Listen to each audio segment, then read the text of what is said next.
feel it. One of my favorite topics is the increase of our sensuality or sexuality in our lives, and I've learned a few tricks of the trade in my last couple of years of practice and study.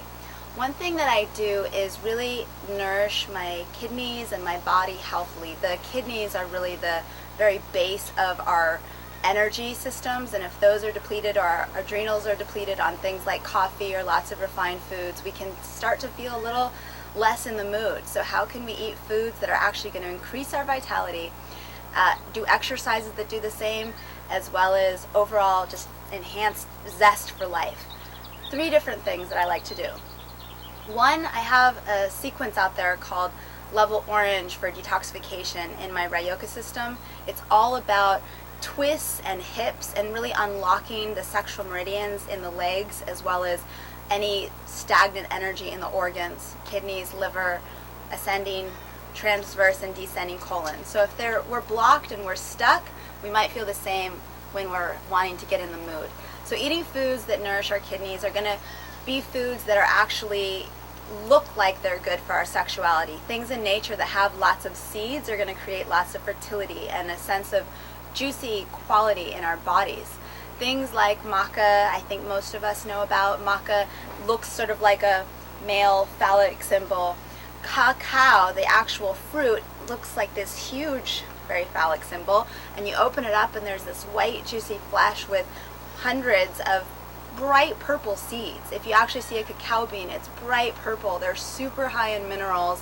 They raise your serotonin in your whole body, and it stimulates the same neural nets in our brain while we're making love or having an orgasm. So eating raw cacao that's not desensitized by either mold or sugar or milk is a really good nourishing thing. Now, we can overdo anything, so do it with a little bit of caution, but at the same time it can increase our quality of just invigorated energy. Maca, of course, I already mentioned, but any of the superfoods, chia, coconut, hemp seeds are all really good foods as well. And then also foods, like if you look at a chia, a little in a microcosm way, it looks like a little kidney. Any black foods as well are good, so black sesame seeds, darker flax seeds are higher in mineral, and they also are good for your kidneys. Other things that are good for our kidneys is doing the kidney rub, which is taking your fist, your hands like a fist, and just rubbing your kidneys 30 times up and down. The other aspect of this is, I'm going to tell you a secret. It's called the deer for women. And you just sit cross-legged and you put one heel into your clitoris, then you massage your breasts 30 times, 36 times towards your heart to make your breasts get bigger, and then to make them get smaller, or for men that want to increase or decrease the estrogen in their body, you go the other direction.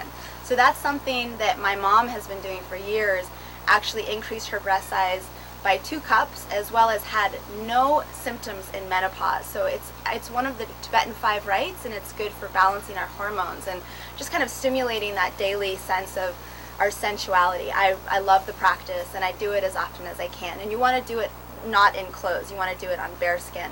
So that's a nice exercise.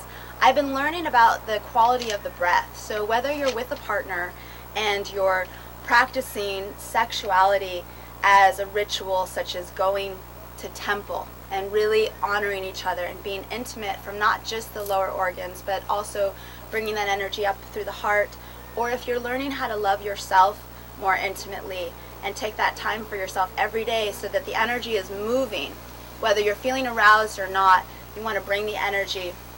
What you can do is sort of do a little Kegel, which is the same muscle that would be used if you were urinating and you had to stop.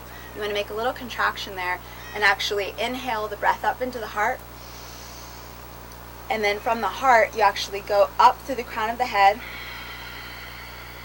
and all the way around, and then inhale again across the heart. You can add a sound, which I won't add. Well, I'll tell you, you can do that like that without sound, or you can do the same thing. Inhale, and then and then out. And it's like the symbol of the Ankh the Egyptians have, and it symbolizes infinite, everlasting life. And it's really to connect us with using that sacred sexual force that is designed to illuminate our bodies and our lives, and use it to enhance the light throughout our bodies. And when we can cultivate that with partners, we can reach higher senses, higher aspects of ourselves, and go to other levels in our partnerships, intimate levels. So that's really exciting. And I want to share with you the qualities of, learning how to not be goal orientated, because coming could actually be called going. There's like 1 billion babies in semen when you ejaculate, and Chinese businessmen are known to actually ejaculate every 30 times, whereas in some of the cultures of Tantra, men are learning how to bring that energy up and heal their kidneys, which we talked about, or their women, the ovaries and the other organs of their body, eventually bring it up into the heart. So we can heal ourselves with that energy. And if every time we brew that energy up and it releases, we can actually really take away that vital energy and age quicker. Men will experience hair loss, women can experience arthritic type symptoms. So it's pretty incredible to be able to cultivate that energy and allow it to become both spiritual as it is also sensual, and to fuel our lives with it. And rather than each time we go up a mountain just going right down, we just keep climbing the mountain every day.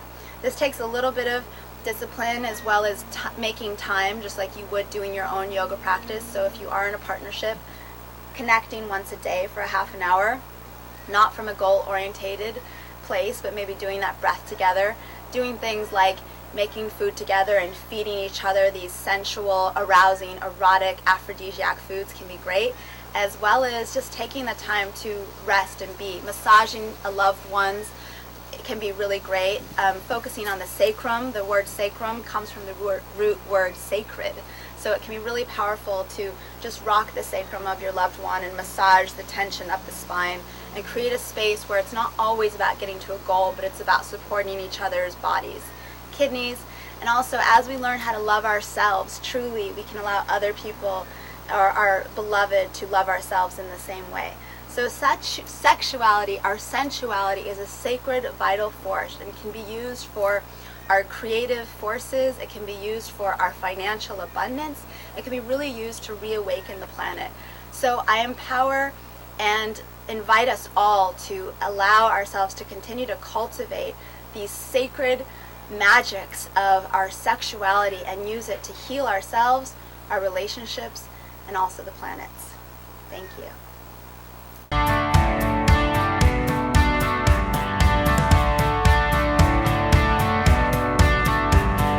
Something's going on in my heart, I can feel it. Something's taking place.